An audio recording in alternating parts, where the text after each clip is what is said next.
Mock draft season is upon us. Welcome to Fantasy Baseball today on Thursday, January 14th. Frank Stanfield joined by Scott White and Chris Towers. We did a 12-team 5x5 rotisserie mock a few nights ago, and I love pitching. Scott loves pitching, but I think our buddy Mike Gianella from Baseball Prospectus might like it just a little bit more than we do. Jacob deGrom went second overall in this draft right after Ronald Acuna, and I'm starting to think the theme for drafting starting pitchers this season should be strike first, strike hard, no mercy. Shout out to Cobra Kai. Watch it if you haven't done so yet. Anyway, back to deGrom.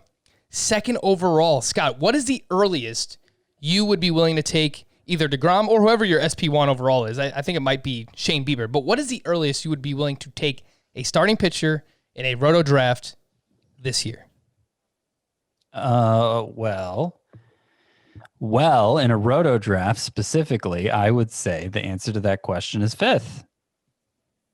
Not second, but fifth. And I actually picked sixth in this draft and got my top starting pitcher, Shane Bieber.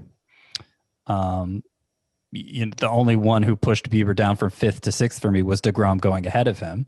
The top four hitters and who I would take if I had a top four pick in a Roto league are Acuna, Fernando Tatis, Mookie Betts, and Mike Trout. Actually, I have Mike Trout second, but that's the group of four hitters. And I don't think it's crazy to take a pitcher inside the top three. I've heard other people around the industry talk about it. Chris, is that something you would pull off? Probably not. You had the third pick and you didn't take a pitcher.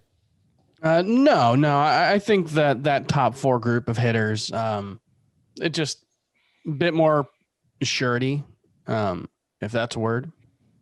Let's Google it right now. A surety. Probably not, but. Well, no A. But yeah, I just think there's more ways for things to go wrong for a 34-year-old Jacob deGrom.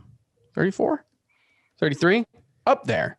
Shane Bieber's 26, so there's no age concern, but he's still a starting pitcher, and there's still ways for things to go wrong for him. But like it's not like I have them too far beyond that. I have deGrom 7th and Bieber 10th in my rankings. deGrom turns 33 in June.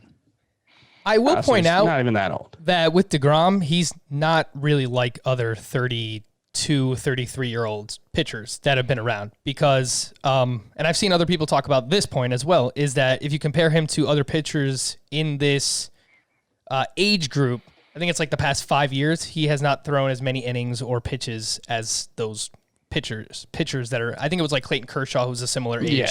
Yeah. So he doesn't have as much wear and tear. I still do really like deGrom. He's my SP1. Would I be willing to take him over the top? I would say the top three hitters for me are Acuna, Betts, and Tatis. And I don't think that I would take a pitcher ahead of those guys. But I think it's an interesting talking point, and we will talk about this mock draft for the rest of today's podcast. But I do want to hit on some news and notes that we had. A few things that I just want to get to quickly so that we can get to everything else. Around 25 teams went to Corey Kluber's showcase on Wednesday. He was sitting 88 to 90 miles per hour with his fastball and also threw his off-speed pitches. Kluber has thrown 36 2/3 innings over the last two seasons, was shut down with a muscle strain in his throwing shoulder this past season in 2020, and he dealt with an oblique strain and a fractured arm in 2019. The ADP is 232. Scott, any interest, or do you need to see more from Corey Kluber? Well, I'm sure I have him higher than 232, but it's because there's not a lot of upside to be found once you reach a certain point in the starting pitcher rankings, and like we just haven't seen much of Corey Kluber the past 2 years. I mean, the last time we saw a significant sample from him, he was still really good. So I think we might be burying him a little too soon here. Obviously, if his velocity remains down 2 miles per hour in March, assuming he signs and has a rotation spot at that point, then I might not be so eager to draft him. And I'm not saying I'm eager to draft him now either, but if the price is right, it certainly seems like an upside play. Yeah, Corey Kluber, the last time we saw him really at his best was in 2018. He averaged 92 miles per hour on the nose on his fastball that season. So he is a little bit lower here, but Jeff Passan pointed out, obviously he has the next couple of months to build up his arm strength and get the velocity to where it needs to be. Chris, I did look up the word assurity, and it is a, do you say Caribbean or Caribbean? Caribbean. Caribbean? I've heard it both ways. No, I said surety.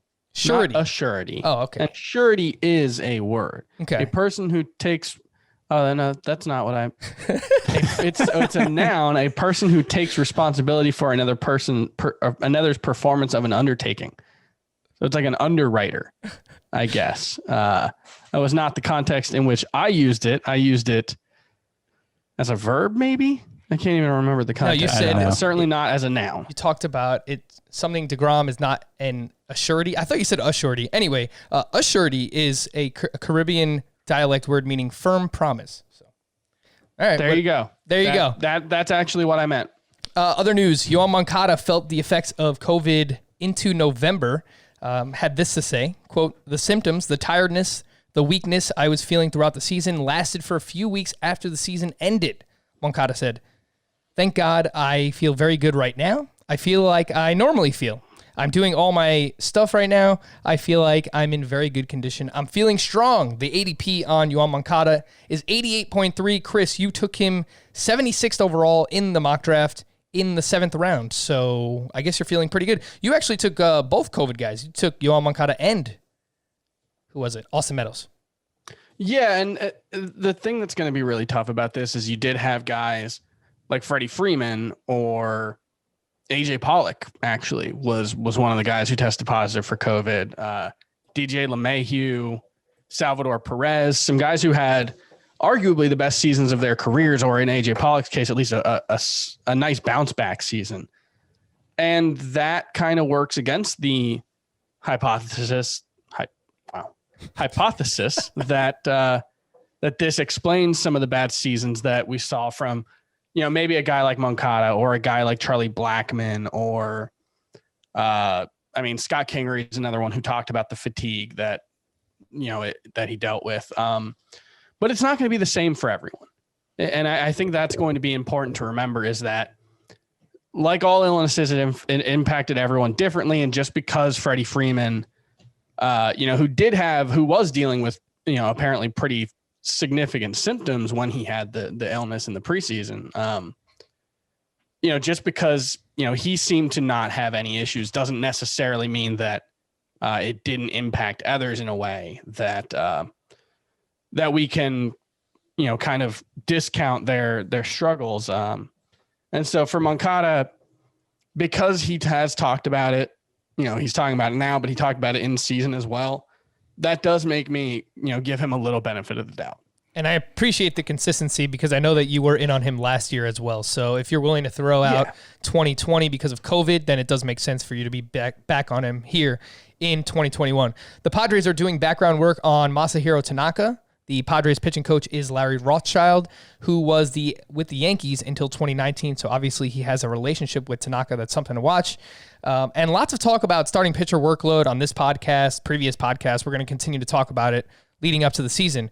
But I recently saw that the Tigers and Mariners are two teams that plan to use a 6-man rotation in 2021. And the Red Sox are at least considering it, though, Boston barely has 5 usable starting pitchers unless they plan to sign, Chris Towers, Scott White to be their 6th starting pitcher. I can get it up there in like the mid 60s probably. You think so? Got a nice knuckle curve though.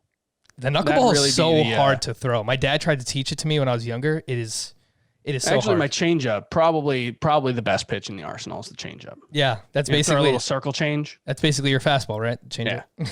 Yeah. So this could help keep guys healthy, the 6-man rotation for the Tigers and Mariners specifically. But Scott, I guess it probably means less volume, and we won't get 2 start weeks from those starting pitchers. I don't know if it's going to last all season, but it sounds like something that they're going to try and do for at least the beginning of the season.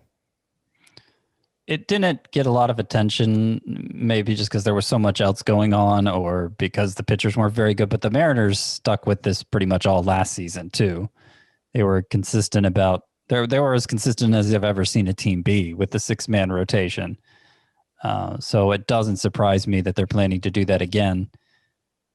The Mariners, I'm sorry, I just talked about the Mariners. The Tigers, obviously they have some interesting young guys coming up.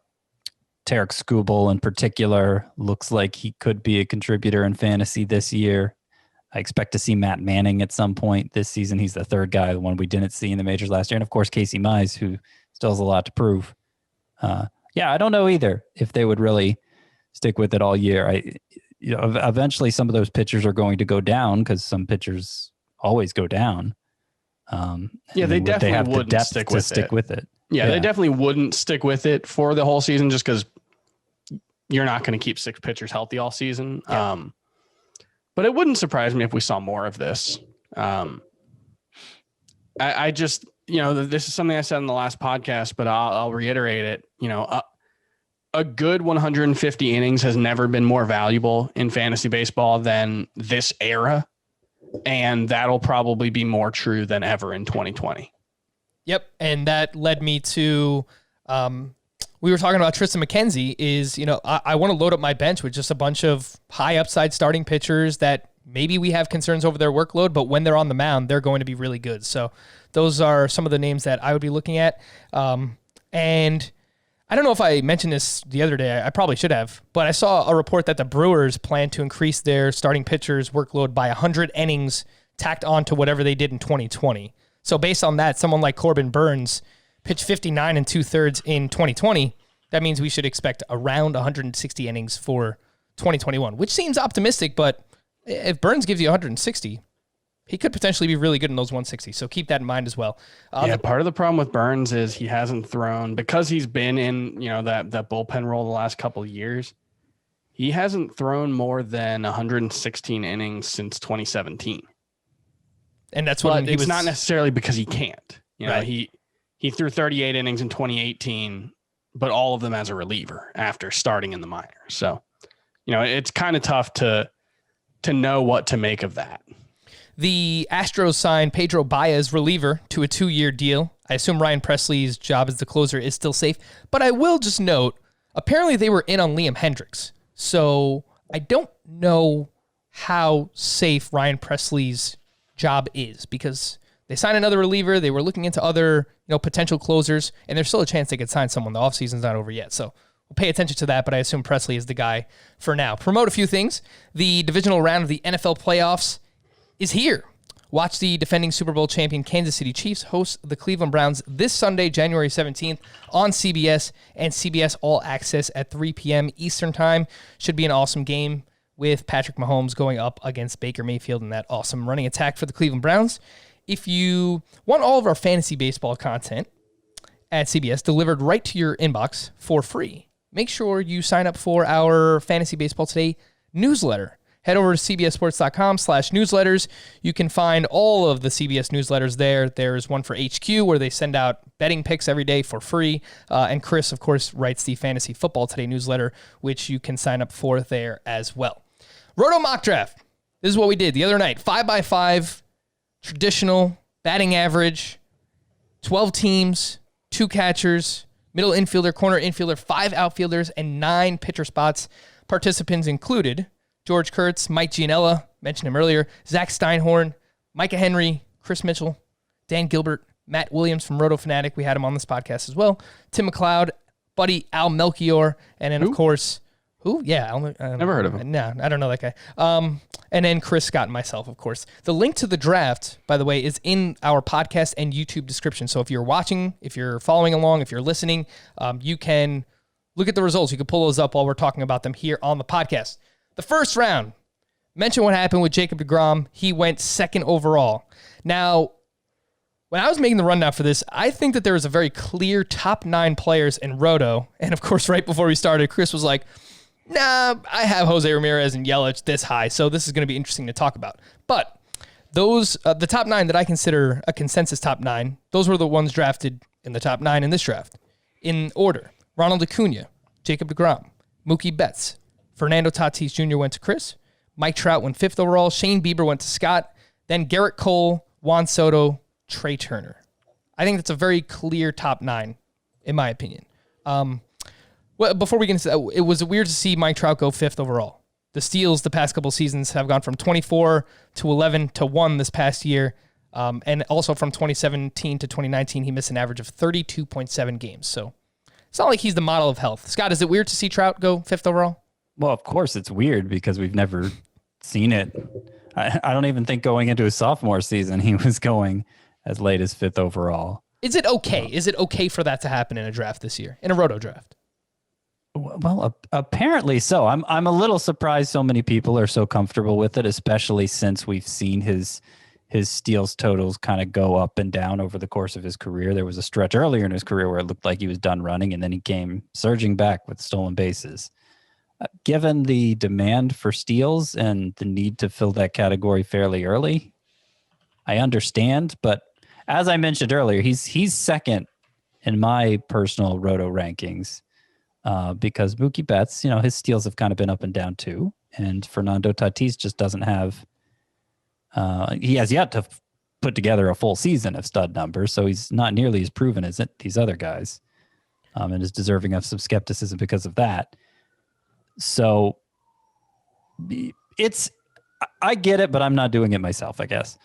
Yeah, I guess it comes down to the statistical scarcity argument. If you want to reach on steals and pull some of those guys up the board, I do think Betts is going to steal more bases than Trout. I think the same thing for Acuna, but we just have such a firm track record for Trout, and I still think the batting average is going to be really good for him, and he's going to be a premier power hitter. Like, he's going to give you 40 homers, really good runs in RBI when he's on the field, and I think at minimum, I think the floor is probably 8 to 10 steals. And he's the best hitter in baseball. Yeah, the ceiling is still like 20. There's only so far you can go. And there's no doubt in my mind that if he wants to, he could steal 20 bases in 2021. He could probably steal 30 if he wanted to, honestly. And so, it's a question of whether he'll want to. But, like Juan Soto on average is going like 4th or 5th right now. I think Mike Trout is going to be a better hitter than Juan Soto. In addition to, the potential, I think he definitely has a higher ceiling for stolen bases than Juan Soto for sure. So it's just, there's only so far he can fall in my eyes. And if it's 5, that seems fine. Yeah, the Soto one is a little tough for me because you said you think Trout is going to be a better hitter than Soto. I think there's a chance that we get a better batting average from Soto this season. He just hit 350, and I'm not overreacting to that, but I think that we see a 300-plus batting average out of Soto. I mean, I was looking this up the other day, or yesterday, actually, because there was some quote from Josh Bell, I think, saying that Juan Soto is the best hitter in baseball, and a bunch of people were like, yes, he is. And it's like, well, depending on whether you use either OPS plus or weighted runs created plus, Mike Trout is like further away from the number 2 hitter over the last 3 seasons than the number 2 hitter is from the number 9 hitter in those metrics. So like, he's the best hitter in baseball. And I don't know. He is, like, you just can't go wrong with Trout is the thing. That's what we say every year when somebody tries to make the argument for someone over him. Yeah, maybe Trout won't be the number 1 guy. And I think it's more likely this year than ever, but like, it's just bust proof, not that Soto, like, I really worry about his bust potential, but you know what I'm saying? Like, Trout is always going to be among the studliest of the studs, and you just have nothing to worry about by taking him. He's never going to be worse than like the 9th best player on a per game basis. I would agree with that. I think they both have safe floors. I might prefer Soto over him. And I will just point out, in 47 games this past season, Soto had a 200 WRC plus, Chris, and Mike Trout had a 164. So. Right, but Trout's at 181 over the last like 5 seasons combined. That is correct. All right, so let's move on, or else we're going to get to nothing else throughout this podcast. So if you have the 10th pick, I mentioned I hated this pick. I want to feel warm and fuzzy about my first round pick. Like, I want to feel safe. I want safety. And when it comes to Yelich, Jose Ramirez, and Trevor Story, who are the 3 that I was considering, I just think each of those players kind of have enough to worry about. And maybe I'm just overthinking things, but with Yelich, the strikeouts, the plate discipline this past season, he blamed it on in-game video. More on that a little bit later. his lineup protection, I think, is very bad. Same thing for Jose Ramirez. I mean, his lineup context is just awful. Trevor Story's in a contract year. There's a chance he can be traded. There's a chance Nolan Arenado can be traded. Either way, if one of those things happens, it's going to directly affect Trevor Story. So, Scott, if you had the 10th overall pick and you were in this position, who would you take? Or is it someone else? Or is it Freddie Freeman or maybe a starting pitcher? Well, Story's who I have ranked there. I'm not... Yeah, I mean, I don't like a first round caliber bat. I really don't care that much about supporting cast. I mean, these guys are so studly and have been proven so many times over that I just don't think it matters that much. And Story is somebody who's going to fill all 5 categories. I mean, he's done it enough years in a row now that there really shouldn't be any doubts about it at this point, regardless of what happens with Aaron. I mean, Nolan Arenado wasn't that good in 2020, and he wasn't around for the whole season. And Story still, I mean, he had arguably his best season, right? At least on a per game basis. So Story would have been who I went with. Get some 5 category production there. But like, Yelich is probably fine, right? Like, apart from that bloated strikeout rate, there was nothing that seemed that off with him. And if that was a case of him not having access to video or just the weird build up to the start of the season, I mean, it's more likely you got the best player of 2021 by drafting Yelich than if you had taken Story. And I will say Yelich's batted ball data, according to StatCast, was actually better in 2020 than it was in 2019. The weird part of his season was just that his strikeout rate was nearly 31%. It had never been higher than 20.9% in any season that he's played. So it's just the strikeouts were really weird for him.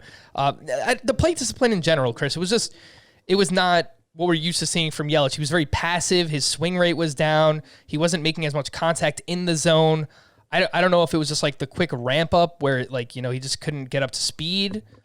He could have been one of these guys that, over the next 100 games, if this was a full season, completely turned it around, but we'll never know. Yeah, I mean, I was just looking at like his rolling 50 game averages over the last 3 seasons on Fangraphs. And one thing that stood out was he had a stretch in 2017 where he struck out 27% of the time over a 50 game stretch. So like that's a little lower than 31%, which is what he had last season, but it's not so far out of line that it necessarily raises alarm bells. I mostly expect him to be himself again. And I have him actually inside that top 9. My top 9 is different from, that purported consensus. Consensus according to Frank Stampfl, which honestly just doesn't really mean very much. So Chris, who would you take if you were on the clock there? Between Ramirez, Yelich, and Story? Yep. I have Ramirez as the number 6 overall player. So It would be Ramirez for me. Okay. So not worried about lineup context or anything. No, the hitter owns most of his run and RBI production. And then, the lineup can impact. Alex Chamberlain did a story for what, he was writing for Sportsline 2 years ago, I think. And he did a story about this. And hitters generally own about 93 to 95% of their runs and RBI production when you take into account lineup spot as well. And so he's still going to be hitting in a good spot of the lineup. He's still going to get a lot of opportunities, and he's still a 5 category guy. And basically over the last 4 seasons, we've had that one stretch from like the end of 2018 to like the All-Star break ish of 2019, where he wasn't one of the 5 best hitters in fantasy. And his agent actually came out and talked about, he was trying to hit the ball the other way during that stretch. He was trying to beat the shift. And he went back to not trying to beat the shift in the second half of 2019. And I think he was the best hitter in fantasy from August 1st on. And so I really don't have any worries about Jose Ramirez. Yep, and the pull rate for Jose Ramirez in 2020 was back up over 52%. That was a career high for him. So not trying to beat the shift anymore. The best way to beat the shift is, of course, hit it over their heads, hit home runs, which is what Jose Ramirez did very often in 2020. All right, so to make matters worse with this awful 10th pick, I wanted one of Freddie Freeman or Francisco Lindor in the second round at pick 15. Both of them went at the turn. So thanks Tim McLeod and Al Melchior for that. I went with Aaron Nola, and I actually don't regret it. I liked how my team turned out in general. I gave Bryce Harper a real hard look there. And I did not consider Cody Bellinger at all. Shoulder surgery, had the batting stance change.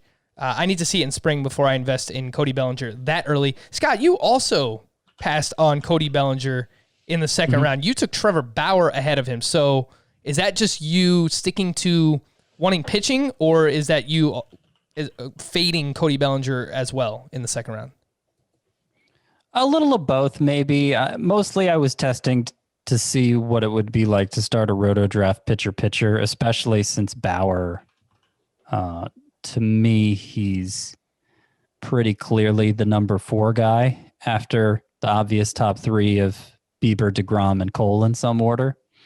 And so the fact I got him as the 6th starting pitcher, I just felt like that made it especially a good time to do it. I actually do rank Bellinger ahead of Bauer if we're just going strictly off rankings, but based on how I was trying to construct my team, I decided to start with Bieber, Bauer here.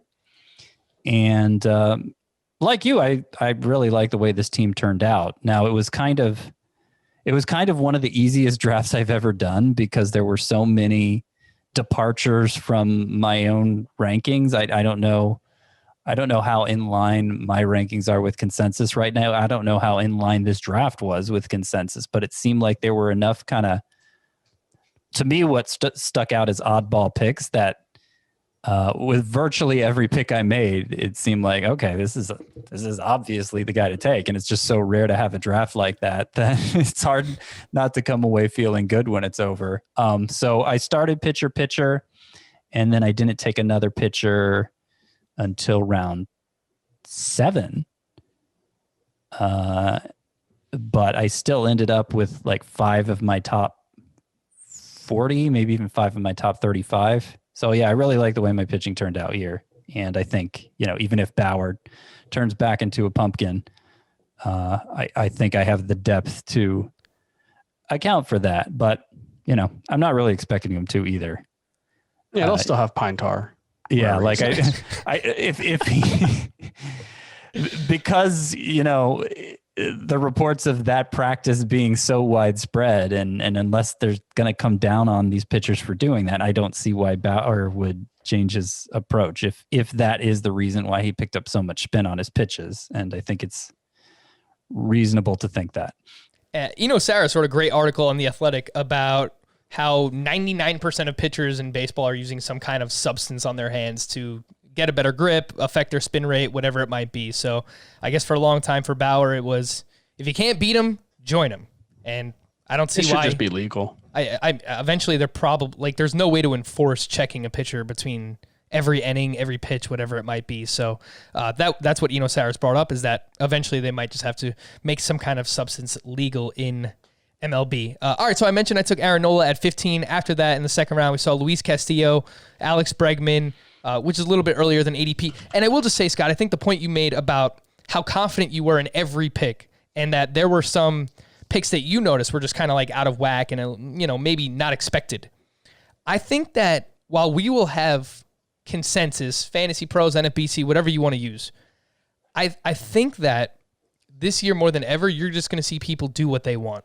Maybe not follow ADP, because everyone's going to have a different process for how they're evaluating the season, whether they're looking at just 2020 and they're overrating that, combining it with 2019. I know you just wrote an article about this on CBS, so everyone should go and check that out. But I think this year more than ever before, you might see people just kind of like go off the cuff and just do whatever they want and not really follow ADP. Where was I? After Alex Bregman went in the middle of the second round, Walker Buehler, Trevor Bauer, Cody Bellinger went, Max Scherzer to Chris, Nolan Arenado, Manny Machado, and Jack Flaherty to close out the second round. Third round starts with Bryce Harper, and which I thought was a fantastic value because I was considering him at 15. Scott, we spoke about this towards the end of the season, I think right afterwards as well. His batted ball data, Bryce Harper, was better in 2020 than it was in his MVP season. So I think he was a little bit unlucky, and I'm a really big fan. Even if he doesn't give you a great batting average, 260, 270-ish, I think we can get close to 40 homers, 10 to 15 steals. He's a 4-category guy. He's doesn't awesome. hurt you that much in batting average. He's absolutely awesome. he got the plate discipline back in line in a pretty dramatic way in 2020, and I think he's shown like the Phillies like him running, and he's happy to do it. So like he feels like a safer source of stolen bases than he's ever been before, and obviously those you like getting those in the early rounds, especially. Yep, and I looked into this last year when Joe Girardi joined the Phillies. Joe Girardi actually liked to run a little bit with the Yankees, so I think this is coaching tendencies tend to influence steals, and we saw that with Jace Tingler and the San Diego Padres. Yu Darvish went with the very next pick, 26th overall, right after Bryce Harper. He was the SP10 in this draft at pick 26. Chris, am I missing something here with Yu Darvish, or are people just kind of playing this cautiously because he got traded? No, I mean, I'm not sure exactly at starting pitcher where I have him. It's probably 5 or 6. And that seems like that'll happen, I guess. I don't know if it's necessarily like a conscious decision people made to avoid him. Yeah, I don't know what the answer there is, but it doesn't. If there is a conscious decision to push him down draft boards, that seems like it's probably a mistake. I agree. The Padres team context is better than the Cubs. He's not going to pitch as well as he did last year, but okay. He had a pretty historic season, and it was only 12 or 13 starts, so that that's kind of expected. But the Padres have a pretty good defense. They have a better home park than Wrigley, and I think getting him as SP10 that feels pretty good. This is one of those picks that just seemed oddly out of order, because in round 2 you had Buehler and Flaherty and Scherzer go. I'd take Darvish over all 3 of those guys. And then you had Arenado go in round 2. You had Bregman go pretty early in round 2. And I think you tend to see both of them fall to round 3 in this format. So you're going to that's how you get Harper and Darvish going in round 3 instead. Chris, just want to go back to you real quick. You took Lucas Giolito at 28. So if I'm following correctly, you took Max Scherzer in the 2nd, Giolito in the 3rd, and then you actually took 2 more starting pitchers. You had 4 of your first 5 picks were starting pitchers. Chris, blink twice if you've been abducted, if you need help. It looks like you're in the same location that you're always in, but this is not the Chris that I'm used to. I didn't have another starting pitcher until the 14th round. So that, kind of explains it. And there. Normally I would say don't do that, but I think if you have like 4 of the top 20, I think it's okay to wait that long. And so I ended up with Scherzer, Giolito, Kenta Maeda, and Tyler Glasnow as the top of my rotation, and tons of strikeout potential there. A fair amount of risk with 2 older pitchers, a guy in Tyler Glasnow who, hasn't shown he can hold up to a full season and wasn't really as good as we expected him to be when he was on the mound in 2020. But, part of it is this was my first mock draft of, I think since like October or something like that. And, the draft room doesn't have like the 2021 default rankings yet. And so you're kind of drafting off of your own list and trying to get, and so, there were probably, I think that Kenta Maeda pick, you can see it took 2 minutes and 5 seconds. So, maybe a little bit of a, oh crap, I'll just take him. But I don't hate it. I don't either. And that's mostly because, my offense, my next 4 picks on offense were mostly guys who I think are probably being a little undervalued this season and have real bounce back potential. Yes. It helped that, you say you took pitchers with 4 of your first 5 picks. The one you didn't was your first pick, and you got Fernando one of the Tatis. Super studs and Fernando Tatis, who could be a 5 category standout, and you get a lot of steals right out of the gate. So I think that makes it easier to do. The first Roto mock we did, it may have been the one back in October. I think I did something similar, 4 out of 5, or maybe even 5 out of 6.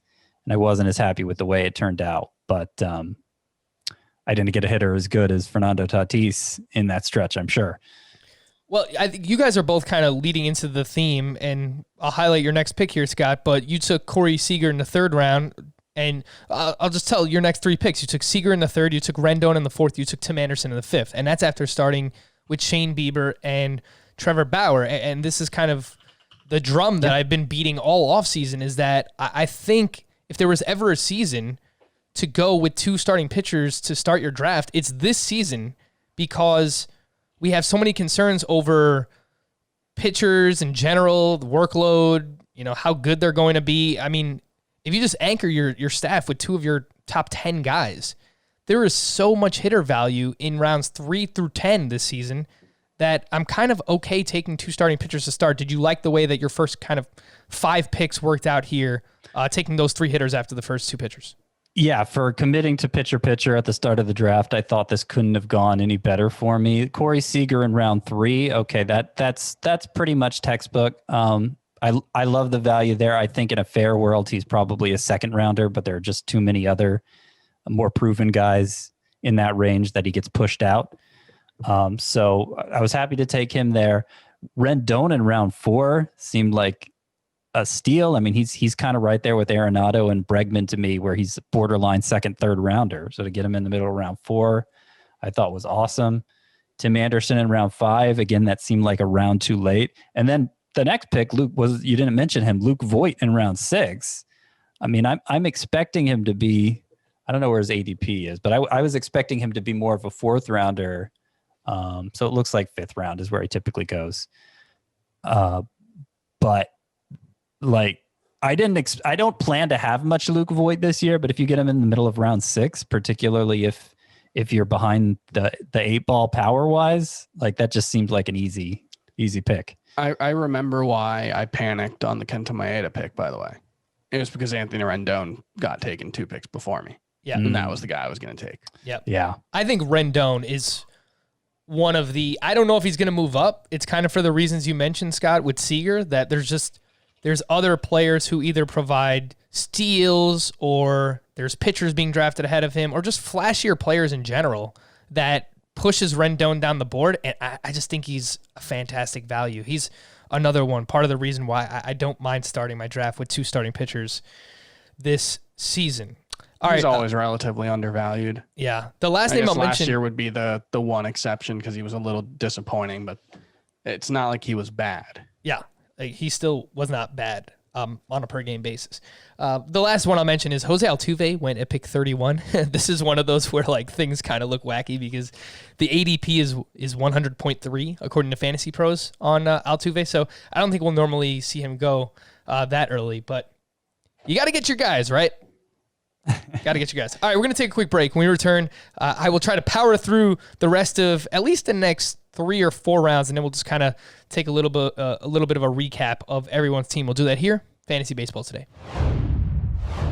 So to start the 4th round, we had Blake Snell and Jose Abreu at picks 37 and 38, and then we get back-to-back-to-back shortstops in Adalberto Mondesi, Bo Bichette, and Xander Bogaerts. So I actually took Adalberto Mondesi, 39th overall. And, Chris mentioned the rankings haven't been uploaded to the draft room yet, so it's kind of hard to draft. If I knew Bo Bichette was there, I would have taken him ahead of Mondesi. But I will say, I think that if you want Mondesi, pairing him with another hitter that you feel relatively good about their batting average, someone like a Yelich, I think that's probably the way to do it when it comes to drafting Adalberto Mondesi. So, Scott, if you are on the board in this range and you want one of these shortstops, Mondesi, Bichette, Bogaerts, they all go in a row. Which one would you take?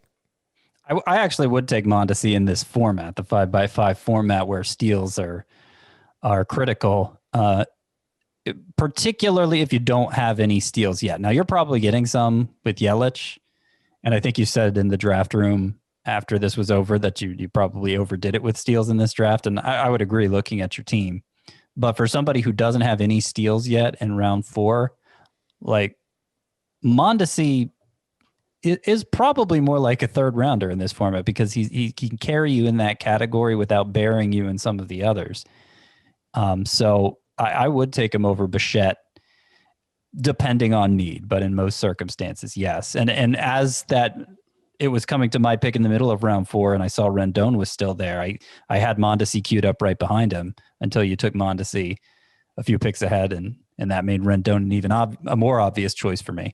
And Mondesi is going to be someone who is, if you draft based on projections, he's probably going to be ranked even higher than he will be from the industry, just because, my process in putting together my rankings started with taking a bunch of different sources, ADP, other people's rankings, some projection systems, and kind of combining them all. And that was my starting list. And he was 19th by that method, whereas he's more like 25 to 30 in ADP, or, in most other people's rankings. And so I think the rankings are probably baking in what the downside is for Mondesi, which is like he could get sent back to AAA. That it would not, like, he could have a 260 on base percentage by June 1st and get sent down. Yeah.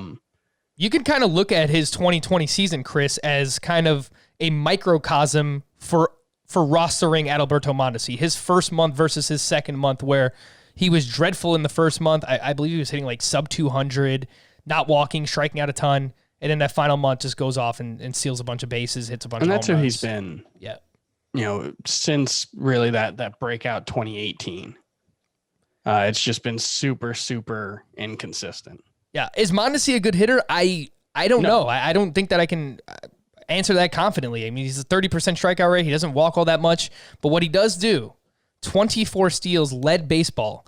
And putting that in perspective, there were 5 players tied for 4th. They all had 12. So they had half of the amount that Adalberto Mondesi gave you. I feel confident in saying he's not a good hitter. I mean, we're talking about a guy with a 284 career on base percentage in the majors. He's got a little bit of pop, but not much. But it doesn't really matter because, you just combine his 2019 and 2020. He's played 161 games in those 2 seasons. He's got 15 homers and 67 stolen bases, 91 runs, 84 RBI. He's hitting like 258. And that's probably a second or third round value in a Roto league. Yep.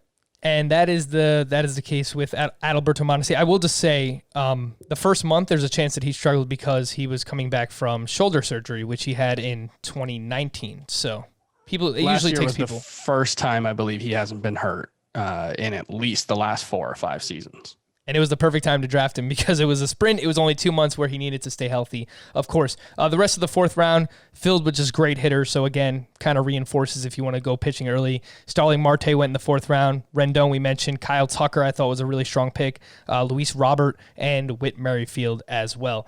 In the 5th round, 2 first basemen went in this round. Pete Alonso went 50th overall. Vlad Jr. went 56th. Both of them I thought were interesting that they went ahead of Luke Voit, who we mentioned. Scott got in the 6th round. So that was something that stood out to me here. And I will just point out, Scott, you took Tim Anderson in the 5th round at pick 54. That means 2 of your first 3 hitters were shortstops. Now, were you hesitant at any point because you didn't want to fill your middle infield spot too early? Because that's something that I've wrestled with in drafts in the past. Nah, not with a Roto lineup where you get that extra middle infield spot. I mean, shortstop is deep, but once they're gone, they're gone. And second base is not deep at all. So I don't really feel like I'm going to regret filling that position too early. And like I mentioned, I might have gone Mondesi in round 4 if Rendon was gone and Mondesi was available to me. So I would have done it even a round earlier. Drafted a second shortstop. It's just a position where there are a lot of big numbers to be had, and particularly a lot of guys who can make a contribution in stolen bases, like Tim Anderson can. It doesn't ever make quite the contribution in stolen bases we want him to, but it's always something. The final 4 picks of the 5th round included Corbin Burns, Carlos Carrasco, Hyunjin Ryu, and Sonny Gray. I took Carrasco, which gave me 3 starting pitchers in the first 5 rounds. That's pretty standard. I've mentioned that's something I like doing so far this offseason in mock drafts and real drafts. That my first 3 pitchers then were Aaron Nola, Zach Gallen, and Carlos Carrasco, which I think is really strong. I like that start. But I do think that, Scott, we are higher than the industry on Carlos Carrasco for whatever reason. His ADP is like 72, and I took him 59th. So I know that you and I are higher on him. Chris, I wanted to get your thoughts on Carrasco. Obviously traded over to the New York Mets. I think there is some injury concern. He's dealt with a lot of stuff in the past. Obviously had the leukemia. Hopefully he's past that as well. But last year, I think he kind of reminded us that when he's on the mound, the skills are still really, really strong for Carlos Carrasco. So I have him ranked inside my top 20. Yeah, I mean, before 2019, he had made at least 30 starts in 3 out of his previous 4 seasons. The 4th one, he made 26 starts, including the minors. So he is 34 years old, and that is a concern. But I don't have any doubts about his abilities. Like you said, I have him 53rd overall. So I'm right there with you. I have him actually a little higher than where he went. I think that's a little behind where Scott has him, but I have him in the top 15 at starting pitcher, and that's more than anything. It's specific to this year, and it's because he has the workload history that a lot of these guys who went ahead of him in this very round, Tyler Glasnow, Corbin Burns certainly, and I think we saw Blake Snell even go the previous round. And I don't know if you guys heard that listening, but my cats are fighting in the background. It's like ready to rumble back there. What's going on? Yeah. So, those pitchers might be better than Carrasco on a per inning basis, but I think the inning difference in this year especially is worth paying for. Give me all the cookie Carrasco that I can possibly handle. The 6th round. Now, this was interesting. Right here at the start of the 6th round, Will Smith, catcher for the Los Angeles Dodgers, went 62nd overall, 40 spots ahead of ADP, as the first catcher off the board. I got JT Realmuto in the 7th round at pick 82, which I almost never draft a catcher early, and I don't draft Realmuto, but I mean, to get him at 82, his ADP is, I think it's like 43, 45 in that range. Best catcher in baseball. I'll say that confidently. Have no problems taking him at the end of the 7th round. Scott, what happened here? Will Smith, 6th round. Well, Tim McLeod took him. Tim McLeod's... He's a prospects guy. Yeah, well, and he's been around for a long time writing about fantasy baseball, and I just think he's confident enough to go by his own rules. I mean, Will Smith, if you take what he did at face value last year, dramatically reducing his strikeout rate, like opposite end of the spectrum, going from extreme strikeouts to no strikeouts without compromising power. If that's really who he is now, then he has a chance to be the top catcher in baseball, I think, clearly. But then there's the other issue of him playing for the Dodgers, and he's not going to get the playing time of JT Realmuto. So, I mean, that's the biggest reason I can't put him near the top of my catcher rankings, is because, okay, I don't know exactly who he is, but even if he's as good as he might be, the Dodgers are going to keep him from making that sort of impact. So it was an aggressive pick and not one I can really get behind. And I really like Will Smith. I have him ranked 4th at catcher, just behind the big 3. I think they're some kind of consensus. JT Realmuto, Salvador Perez, and Wilson Contreras. Maybe some people have Contreras ahead of Salvador Perez. I think you're one of those people, Scott. But then right after that, I think you can kind of pick and choose whoever you want to be 4th. And I have Will Smith 4th. So I like him a lot, but it was an aggressive pick. I will point out, you brought up the playing time for the Dodgers. They played 18 postseason games. Will Smith started 17 of them. So I thought that was pretty telling for how they feel about their young catcher. Going to move forward a little bit here into the 7th round. This was filled with hitters that we're used to seeing drafted much higher in years past. Javier Baez went at pick 73. Carlos Correa went at 75, and his ADP is actually around 120. So he usually goes later than this. He's someone I like this year because of the discount you're getting. JD Martinez went at pick 80. Specifically for Baez and Martinez, they both complained about not having in-game video in 2020.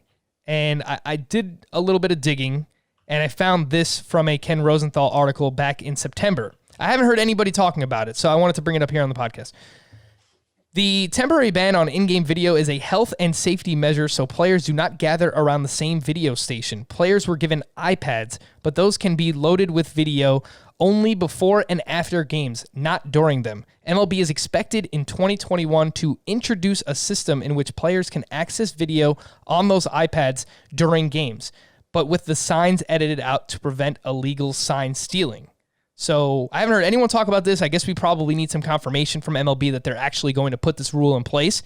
But Scott, if that's the case, and you're buying that excuse, JD Martinez and everybody else who's blamed this could be had at a great value in 2021. Yeah. Part of the reason I think Martinez went as late as he did in this drafting, as late as, this ADP's 88, consensus ADP right now. So this is about where he normally goes. DH only. Like, he's the first DH only player to go. You had Jorge Soler go the middle of the next round, round 8, which seems kind of early, relatively speaking. Then round 9, you had both Yordan Alvarez and Nelson Cruz go, actually, to Chris and I. Chris and I were picking 2 spots apart. I knew Chris was going to take one of them. I assumed he was going to take Cruz, actually. And it was real iffy. He took Alvarez, but I was going to take whichever one he didn't take. But that's like, we talked about this, I think, just on the last podcast, is because there are so many of those DH only guys, there's a chance they're going to fall even more than we're used to seeing. And it certainly played out that way in this draft. And I'm going to make sure my DH spot goes to one of them if this is the way it's always going to go. And this is, there are reasons to push JD Martinez, Yordan Alvarez, Nelson Cruz down, but just based on what I expect from Nelson Cruz, I think he should be a top 25 pick. Just based on I think he will be that good, but he's old. Yordan Alvarez, if he's healthy, I think would be a top 40 pick. JD Martinez, I have less. I'm less assured. I have less surety about those two. But I think if you get him around 88th, you can reasonably expect he'll be better. The one thing I will say is, in this draft where we didn't have a bench spot, I felt the squeeze of having my utility spot filled early. But you just have to remind yourself, if you get Nelson Cruz, if you get Yordan Alvarez, in round 9, those guys, they're really good. Round 9, so it's not even that early. Yeah, there was a point where I thought, I can't. There's a guy I'm thinking about taking. I can't because I've already filled my DH spot. Okay, whatever. I'd much rather have Nelson Cruz in that spot. Yeah, so it wasn't.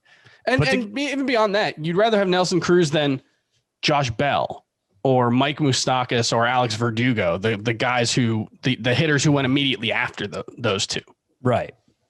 Yeah. So it's as heavily discounted as you're going to get these guys, and it's absolutely worth capitalizing on, especially if you're somebody who plans to load up on pitching early, like I did, using my first 2 picks on it. I mean, Nelson Cruz might be the caliber of bat I passed up by taking Trevor Bauer in round 2.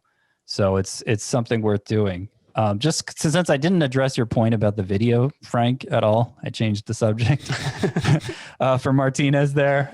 I'm not burying Martinez because I buy his excuse about the video. And I was already assuming there would be some, whether it's because they're going to be able to lift the health and safety protocols as everybody's getting vaccinated and hopefully fans start to return at some point during the season, or just because they come up with some other solution because of the players all griping about it. I assumed that was going to be something that would be solved. And so I'm hopeful that JD Martinez bounces back. But that's really all I have to go on, is this track record and this excuse he's giving, because he just didn't really provide much of anything at the plate in 2020, and he's in his mid-30s now. So you don't really know if it's the beginning of the end for him. Yeah, I mean, there are other risks for JD Martinez outside of just the in-game video excuse that he made this past season. Other hitters that were drafted after round 7, I keep bringing up rounds 3 through 10, that I believe, some of these hitters that are coming at a value because of recency bias, because of what we just saw this past season. Round 8, Anthony Rizzo, Charlie Blackmon, Austin Meadows. Round 9, Eugenio Suarez, Yordan Alvarez we spoke about. Round 10, Mike Moustakas, Nick Castellanos, Tommy Pham, Giancarlo Stanton, and Pham and Stanton in particular, just two of my favorite value plays.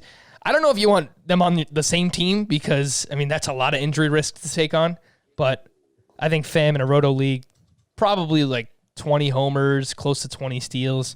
Stanton, we spoke about the other day as well. All right, I just want to kind of end. We'll talk about each other's pitching staff and just kind of compare and contrast and see how they turned out. But I do just have to bring up one thing. I texted Scott in the middle of the draft. I said, hey, Scott, I mean, something's going on with position eligibility. Max Muncy, he doesn't have second base eligibility. I was looking to fill my second base spot. So Scott pauses the draft, does his magic, figures it out. All right, everyone's got their eligibility. Scott went on to steal and draft Max Muncy after I told him about him. I mean, Scott, unbelievable. Scott, I thought we were friends here, buddy. Unbelievable. Like, he's got this like aw shucks persona, but Scott is ruthless. Scott will gut you like a fish. How dare you, Scott? I didn't know you pointed that out because you were eyeing him to fill your second base spot. I had been eyeing him to fill my second base spot for several rounds at that point. And I was gearing up to take him. And then you pointed out, because we had some old settings in this league, it was a league we were reusing. The position eligibility wasn't what it should be. So I got that fixed and ended up taking what the irony is. I ended up having to move Muncy out of my second base spot because of a pick later. He ended up filling my corner infield spot instead. But I wish you hadn't drafted Nelson Cruz now. No, I didn't. But I wasn't. It was innocent enough, Frank. It was innocent enough. Yeah, I don't know if I'm buying that. I got you back. I drafted Brian Hayes a little bit later on. Of course, you could find the full results at cbssports.com, and it's also in this podcast description and in the YouTube description as well.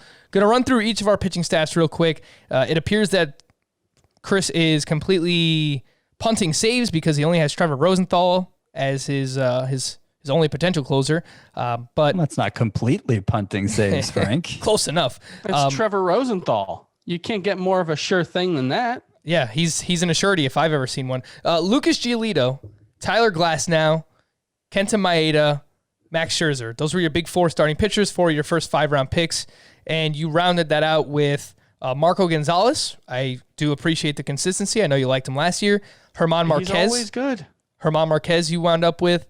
Who else did you get here? Michael Kopech, who, all right, I don't really know what his role is going to be, but we know that there's upside. Shohei Ohtani, another one. So how do you feel overall with your pitching staff? I imagine you like it a decent bit, Chris. I do like it. Obviously, the Kopech and Ohtani picks are, there are some questions there. Although I think Ohtani will be better in 2021. He's still super talented. Kopech, obviously, we'll see. He's not coming, but the thing that I think we need to remind ourselves about Michael Kopech is he's not coming back from injury. He was fully recovered from Tommy John surgery. He made one appearance in spring, I think, threw only one inning, but looked really good. Was kind of the talk of camp for the White Sox, and then opted out of the 2020 season due to COVID concerns. And so, he is a full 2 years removed from Tommy John surgery, but he hasn't pitched in that time. So there's some concern about what his role is going to be, how much the White Sox are going to let him pitch. But, was he the top pitching prospect in baseball before the injury? If he wasn't number one, he was close. Very close. He was close to it. Yeah. So he's still technically a prospect. He's in my personal top 20. Check out my top 100. He's in the top 20. So he is, a late round pick who I really like. Ohtani, the same thing. And with benches, I would have filled it out with a couple more guys who I feel a little more sure about. But I'm pretty happy with that. There's a good mix of certainty and upside there, I think. You got four big guns, which I think is a must. That was my standard last year, and I'm sticking with it this year. You got four big guns, and then you got some upside beyond them. So I don't think there's I think it's a good outcome for your pitching staff. Chris, in 10 seconds or less, do you think your offense is good enough given how aggressive you were on pitching? I had to aim for upside. And so that there's no guarantee it will be, but if Moncada, if Hoskins, if Meadows, if Alvarez, if 2 or 3 of those guys hit, then I think it will be good enough. That was longer than 10 seconds. How dare you? All right, well, Scott. You're longer than 10 seconds. Thank you very much. Scott, you wound up with Shane Bieber, Trevor Bauer, your 2 first picks. And then you also grabbed Zach Greinke, to Nelson Lamet. You have Framber Valdez, who is your guy.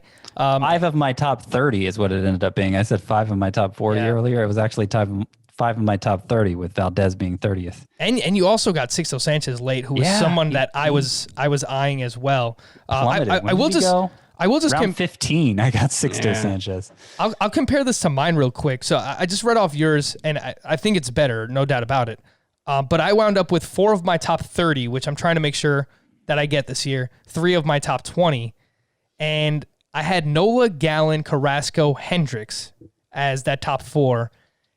I think I waited too long for my 5 and 6 because I wound up with Stroman and Tyler Mahle, who I think they kind of complement each other well. Stroman's like fine, consistent, high floor pitcher, and I think Tyler Mahle has some upside. So, I mean, it's all gravy after the 4 big guns. I'm putting Hendricks in the big guns category this year. Yep.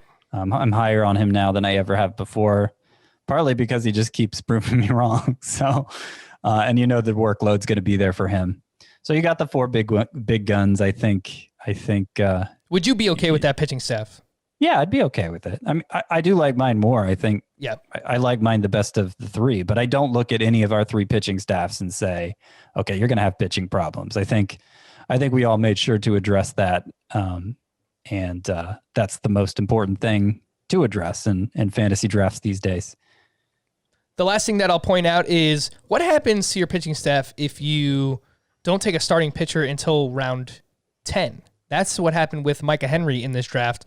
And while he did take 2 pitchers inside the first 10 rounds, those were closers. He took Liam Hendricks in the 5th. He took Josh Hader in the 6th.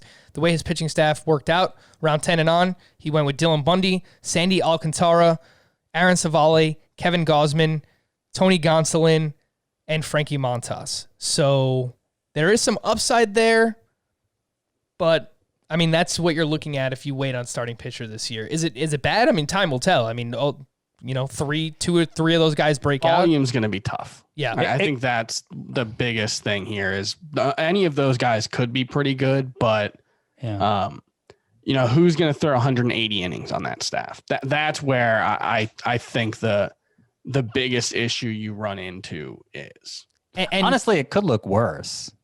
Sure. Considering how long he waited. I expected it to look worse than this, but like he's going to be buried in strikeouts, partly because of the volume issue. Mm-hmm. And so he's really banking on a lot of pitchers out overperforming ratio expectations, which is possible with this group, but unlikely. And the last point that I'll make is I'll just piggyback something that you just said, Chris, the volume. It's not just the volume that you're getting, what we would assume assured volume that you get from those elite aces in the first couple of rounds, but it's the innings that they're giving you within that volume. They're really, really strong innings. So I just kind of want to hammer home that point that, not only are we feel comfortable that, Bauer and DeGrom and Bieber, they're all going to give you over 180 innings and maybe even 200. They're going to be really, really good innings. And it's kind of, it is both obvious and it's kind of counterintuitive, but like a 3.2 ERA at 180 innings is more valuable than a 2.9 at 150 innings. Like the more innings you have, the more of your team's total are being made up by a good pitcher, the better it is. And so, if we're looking at a situation where, maybe 15 starting pitchers throw 190 plus innings, and then it's just a bunch of guys in the 160 range and below, the edge that those aces could give you could be even more valuable than normal. We're going to wrap there. Thank you all for listening. For Scott and Chris, I am Frank. Thanks for watching as well. We'll be back again on Monday. Bye-bye.